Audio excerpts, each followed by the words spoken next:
करता वही हिसाब सभी का आसन पर बैठे।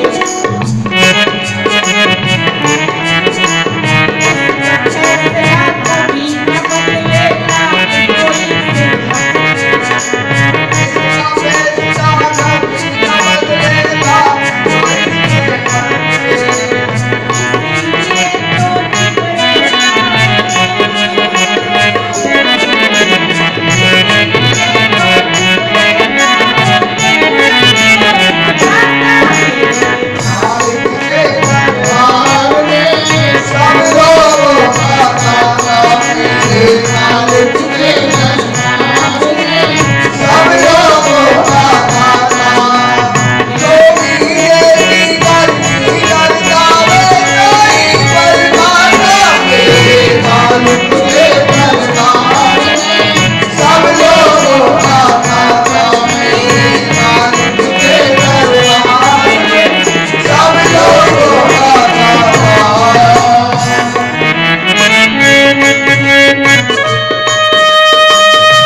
ये बताइए, हम सब सोच रहे हैं श्री राम जी की हमारे पास हम बहुत बड़ा महल बनवाएं, इतना सारा पैसा हो, इतना सारी संपत्ति हो, सोना हो, चांदी हो, पर होते हुए हम रहन नहीं रहे। क्यों? ये सोचते हैं कि हमारा खराब ना हो जाए, टूट न जाए, और वो वैसे का वैसा ही रखा है। आप प्रभु की गति को ना जाने कि प्रभु आपको कब बुला लेंगे, वो वैसा का वैसा ही रह गया। तो आपके साथ में क्या गया? ना पैसा गया, ना आपका धन गया, ना दौलत गई, ना सोना गया, ना चांदी गया, सिर्फ आपके पुण्य, धर्म, प्यार की बातें। आप किसी से हंस के बोलते हैं ना, वो आपके वहां जाने पर भी बोलेंगे कि वो चले तो गए पर बहुत अच्छी। एक आपको हम हंसने की बात बताते हैं, फिर आगे हंसी वाली बात। एक बार क्या हुआ, एक गांव में पिताजी थे, उनके 3 बेटे थे।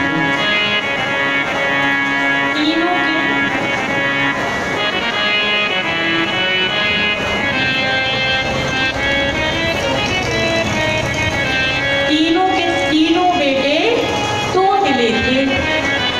ये तो बहुत सुंदर, अति सुंदर, बहुत प्यारे लगते थे देखने में। पर कहते हैं कि इंद्रावन की कचरिया देखने से सुंदर होती है, पर खाने में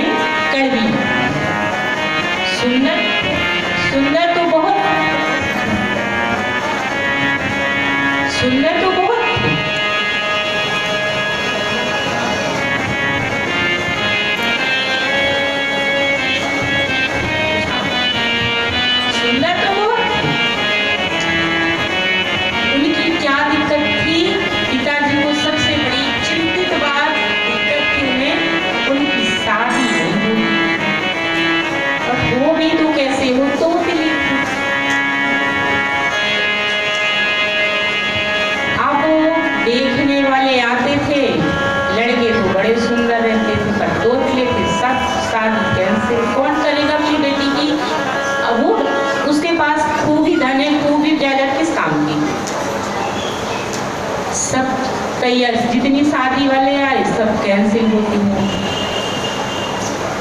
अब पिताजी को इतना गुस्सा आया, इतना गुस्सा, तीनों को एक एक थप्पड़ लगाए, बोले एक काम करना है, अब जो शादी वाला आए तुम लोग बिल्कुल चुप रहे, कुछ बोलना मत, चुप ही रहना। वो बोले ठीक है पिताजी, कोई बात नहीं। तोतले आए शादी वाले आए, उन्हें बढ़िया लड़का बड़े पसंद आए, अच्छा लगा। कहते हैं जिंदगी में हंसते रहना चाहिए, वही बीच में हम बता रहे हैं हंसने का। कहते हैं आए शादी वाले, देखे लड़के तो बड़े बहुत अच्छे लगे उन्हें, बहुत सुंदर के उन्हें। वो जो आए थे लड़कियों, पिताजी उनके 4 लड़कियां थी, 4 लड़कियां थी। 4 लड़कियों तो सोचे पिताजी की 4 लड़कियां थी, अच्छा हुआ 3 लड़कियां तो मेरी यहीं आ जाएंगी, क्योंकि तीनों भाई अति सुंदर है, राजकुमार।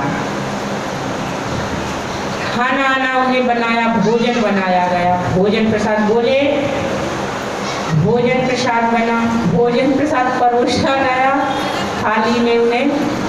और वो जो आए थे लड़की के पिताजी, वो चले गए हाथ मुंह धोने की, अब भोजन प्रसाद पाएंगे।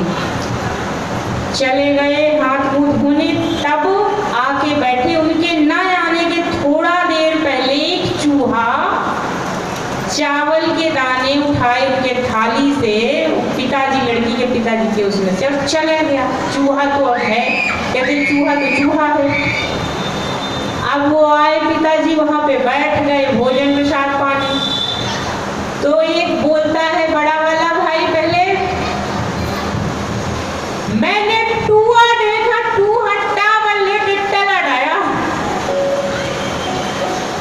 एक की पोल खुल गई कि लड़का कैसा है। दूसरा बोलता है मैंने भी देखा पर बता नहीं सकता।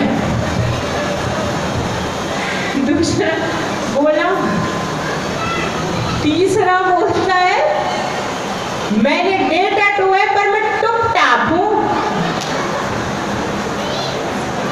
तो क्या बोलता है, मैंने देखा तो है पर मैं टुप टाप हूं। तीनों की पोल खुल गई। वो बेचारा पिताजी वहीं अपना भोजन के साथ की थाली बगल में रख चलते बने। तब पिताजी ने कहा कि क्या समझाया था तुम लोगों को?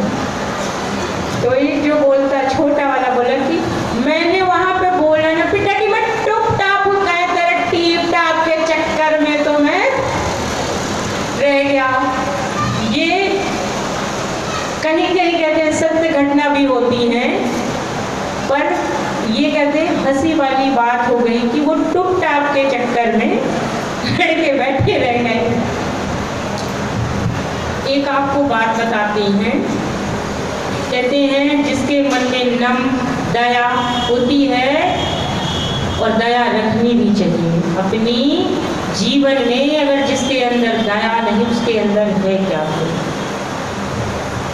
एक बार क्या हुआ, एक डॉक्टर थे, बहुत अच्छे डॉक्टर थे, उनका सब कोई गुणगान करते थे कि डॉक्टर बहुत अच्छे हैं। क्यों? क्योंकि उनकी दवा सबको अच्छी लगती, मतलब फायदा करती थी, बहुत सुंदर डॉक्टर थी। पर उनमें एक आदत ये थी कि सुबह वो 10 बजे अपनी क्लिनिक खोलते थे, पर उनका शाम को 6 बजे बंद करना अनिवार्य ही था। बंद करना मतलब कुछ भी हो जाए उन्हें बंद ही कर देना। उन्होंने, वो डॉक्टर बहुत अच्छी दवा, उनके एक बेटा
डॉक्टर के यहाँ। डॉक्टर को 6 बजने वाले थे, वो अपनी क्लिनिक बंद करने ही वाले थे, शटर आधा बंद किए थे। तभी वो पिताजी आए, बोले डॉक्टर साहब मेरा बालक बहुत ही नाजुक हो गया, उसकी इतनी ज़्यादा तबीयत खराब है कि वो खड़े नहीं हो पा रहा, उसकी तबीयत ठीक करिए, दवा करिए। डॉक्टर साहब आपका नाम बहुत सुना है, इसीलिए आप दौड़ा चला है। पर डॉक्टर जी थे तो बहुत अच्छे, पर उनका टाइम 6 बजे बंद कर देते थे। क्यों? क्योंकि वो गेम खेलते थे। गेम क्या खेलते ना, एरम टेरम, पता नहीं कैसे ग्लोब कैसे होते गेम खेलते थे। वो 6 बजे क्लिनिक बंद ही कर देते। वो पिताजी बोले कि डॉक्टर साहब मेरे बच्चे की दवा करिए, कि बच्चे मेरा बच ना पाएगा, रात भर में पता नहीं बच्चा बचता है कि उसकी इतनी नाजुक तबीयत हो। डॉक्टर बोले 6 बज गए हैं, मैं अब दवा नहीं कर सकता, जाओ कल आना, मैं आज दवा नहीं कर सकता, मेरे गेम का समय हो गया। वो पिता इतनी अश्रु बहाया, इतना रोया, चरण पकड़ा, डॉक्टर साहब मेरे बच्चा, मेरा आपका गेम को फिर खेल लेंगे पर मेरा बालक न मिलेगा। बोला ना कि कल आना, आज दवा नहीं करूंगा। डॉक्टर साहब रहे अपना बंद करी शटर, चले गए उठा की गाड़ी में गेम खेलने अपने। वो पिता इतना दुखी हुआ, सोचा कि अब मेरा बच्चा बचना मुश्किल है। वो पिता अपने गोद में बच्चे को ले जाके घर ले गया। मैया बोली क्या हुआ, हो गई दवा? पिताजी बोले बच्चे के कि दवा नहीं हुई, डॉक्टर साहब बंद कर दी। बच्चे के सर पे पट्टी करते रहे, कपड़े से बच्चा ना बचा।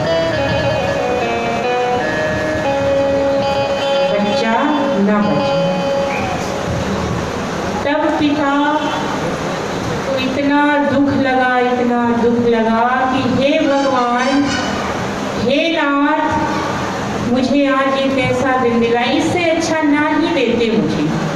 एक ही कष्ट होता कि मेरे पुत्र नहीं है, और आज ये मेरे सामने 8 वर्ष का पुत्र दम तोड़ दिया। ये दुख कैसे बर्दाश्त करूं? बहुत मैया पिता रोए, बच्चे का अग्नि संस्कार किए। फिर हो गया, माता पिता दोनों अपना दिन गुजारने लगे। और यहाँ पर डॉक्टर के यहाँ जो बेटा था, दीपांशु नाम था उसका, वो सर्प का शौकी था। वहाँ तो वो दुखी हो गए, इतनी जड़ी बूटियां लाए, सर्प बड़ा शौकी था। एक दिन बच्चा 20 साल का पूरा होने वाला था दीपांशु। उसके 20 साल के होने पर जन्मोत्सव पर घर में उत्सव मनाया गया। मनाते हैं बहुत लोग, जिसे आप जन्मदिन बोलते हैं, तो वो उत्सव मनाया गया। उत्सव में उस बालक के, दीपांशु के सब मित्र आए, दोस्त आए। बोले कि दीपांशु, हमने सुना है कि तू सर्प बड़े पालता है, बड़ी तेरे शौक है, तुझे काटते नहीं है, दिखाना जरा। बोला नहीं अभी नहीं दिखाऊंगा, अभी फिर बाद में आना तो दिखाऊंगा। एक ताना मारता है। ताना क्या मारता है? अरे डरपोक है, क्यों दिखाएगा, क्या जाने कैसे रखा है कि नहीं रखा, इसीलिए तो दिखा नहीं रहा। ताना मारते हैं ना लोग अक्सर। अगर कोई कहते हैं कि अगर आप रात दिन अपने घर में प्रभु का नाम लेने लगेंगे, कहीं जाने लगेंगे, सबके लिए बोल रहे हैं, तो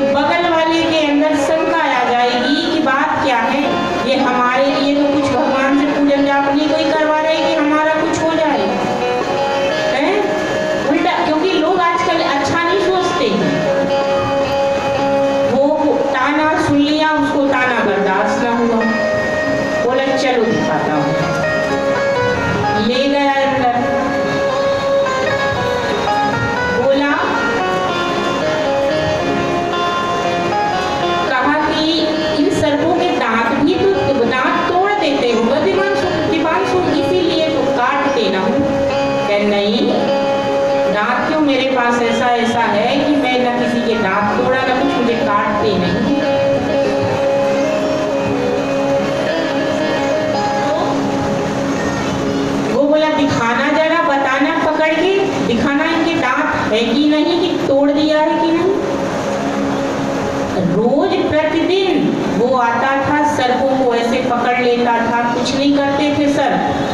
पर उस दिन उसने दोस्तों को बड़े जोर से गला पकड़ा, यहाँ पे दबाया, तो सर्प को लगा कि ये प्रतिदिन आता था तो हल्के से छूता था, रखता था, आज इतनी तेज इसने पकड़ा क्यों?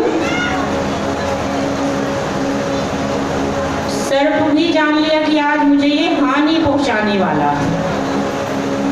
बड़ी तेज पकड़ा, हुई दांत दिखाया, दांत उसके देखे, दोस्त बोले वाह कैसी बात है, कैसे बड़ी आश्चर्यजनक की बात है कि दांत बताइए तुरंत। ऐसा कहते देखते दोस्त निकल गए कमरे से बाहर। पर सर्प तो भनक गया था, आज इसने इतना तेज मुझे पकड़ा क्यों? वो जैसे ही नीचे रखा सर्प को और हाथ अपना हटाया सर्प के गले से, तभी सर्प ने पलट कर काटा। ना उतनी समय उसके हाथ में कोई जड़ी थी ना कोई बूटी। तब ऐसे हाल हो गए, उसका शरीर, लड़के का, बच्चे का, उस दीपांशु का पूरा शरीर ठंडा पड़ गया, काला पड़ गया। तरह तरह से उस डॉक्टर ने हर जगह से तरह तरह के ऋषि मुनि, झाड़ने वाले, हर तरह से डॉक्टर सबको बुलाया, पर किसी की दवा असर नहीं। सारे गांव में ढिढोरा पिट गया कि डॉक्टर साहब के बच्चे को सर्प ने काटा है। फिर वही पिताजी को खबर मिली जिसका बालक न रह गया। रात को 12 बज चुकी। सोचते वो पिताजी सोचे, वो एक सपेरा था, उनको हर सर्प का ये पता था कि कैसे झाड़ने से उतरते हैं। वो रात को उन्हें नींद न आया, अलट पलट कर इस तरह करवट, इस तरह करवट। मैया बोली, उनकी अर्धांगिनी बोली कि कहते हैं डॉक्टर साहब के बालक को सर्प काट दिया है, आप जाइए तो झाड़ देना, शायद बच जाए।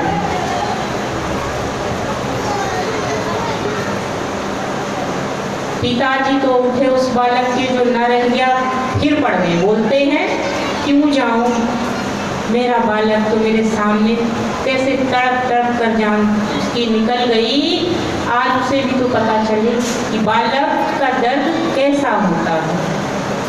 ऐसा कह के वो लेट गए। मैया रानी रही तो सो गई, बोल के कि अब न जाए। और जैसे ही मैया रानी सो गई, वैसे ही उठे उस बालक के पिताजी और चल पड़े। रात के 12-1 का समय था। अंधेरी रात में ना तो एक अपने हाथ में उजेला लिए, कुछ ना टार्च, ना मोमबत्ती, ना कुछ। एक आध 2 बार 3 बार रास्ते में गिरे भी, फिर भी धीरे धीरे धीरे करके दरवाजे पर पहुंच गए। पर डॉक्टर कहते हैं ना, किसी के यहाँ डॉक्टर, हर इंसान के यहाँ कहते हैं जो होता है, जो काम करता है वही शंका होती है।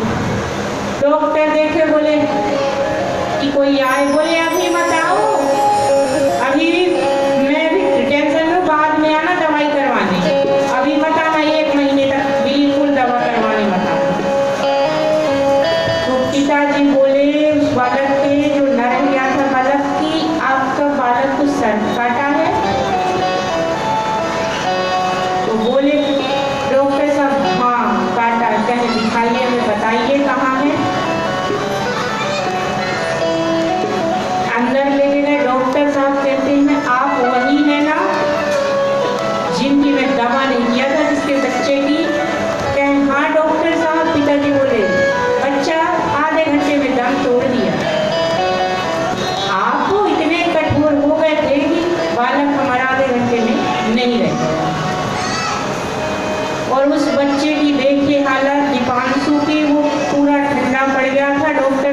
अब ये है कि नहीं है। नाड़ी उसकी देखी, बोले कि आप चिंतित मत होइए डॉक्टर साहब, बालक ठीक हो जाए। बोले जल लेके आना, जल लेके आए। वो अपने तंत्र मंत्र से झाड़े, बालक थोड़ी देर में उठ के बैठ गया। हम लोगों को इसमें से हमें क्या प्रेरणा मिलती है? वो पिताजी बोले आप तो मेरे बालक को देखे नहीं, आप अपने गेम में विभुल थे। अगर आपके जैसे मैं भी हो जाता तो आप में और मेरे में फिर अंतर क्या रहता? कभी भी ऐसा मत करना डॉक्टर साहब। मेरा बालक तो न रह गया, पर वो डॉक्टर को इतना पछतावा हुआ, इतना पछतावा हुआ। सच कहा यार, आज आप ना आते तो मेरा बच्चा न बचता। उसी तरह उसी दिन उसी समय आपको भी लगा होगा कि अगर मैं दवाई कर देता तो बच जाता।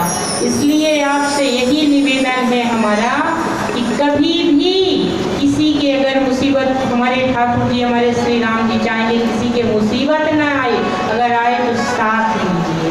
अगर आप किसी की मुसीबत में साथ दे दिए तो ये जान लीजिए कि आप उनके अपने हो गए, क्योंकि सुख में तो सब कोई आते हैं। अपना मन पापी है, मन अपना पापी है। अपने मन में ही तो ऐसे आते हैं ना बातें, ये अरे ऐसा नहीं, इसके साथ ऐसा क्यों करें, ये हमारे साथ क्या किया, ये हमारे लेवल का नहीं है। सोचते हैं अपने मन में ना, ये हमारे लेवल का नहीं है, हम कहाँ और ये कहाँ, हम कहाँ ये कहाँ, लेवल का नहीं है। पर उस ये लेवल को ना सोचिए। किसी किसी को हम देखते हैं श्री राम जी कि वो इतने बड़े पैसे वाले होकर भी उनकी भावनाएं ऐसी रहती हैं कि जैसे गरीब के गरीब। क्यों? क्योंकि उन पे श्री राम जी की कृपा है। होते हैं ऐसे। दो मित्र थे, दो मित्र थे, एक अमीर था, एक गरीब था। वो मित्र अमीर था तो पहले से ही अपने पापा का, लेकिन वो कुछ दिनों में बाहर जाके बाहर पढ़ाई लिखाई किया